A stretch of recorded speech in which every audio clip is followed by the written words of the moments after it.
அவதாரம் பத்திலும் அழகான தத்துவம் அதுதானே ஆதாரம் எந்நாளும் சத்தியம்.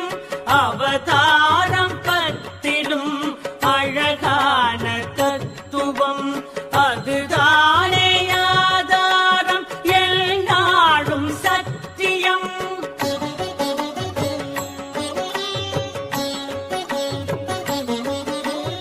ஆழ்வார்கள் பாசுரம் ஆனந்த சாகரம் பெருமாளின் கோபுரம் வைகுண்ட தரிசனம்.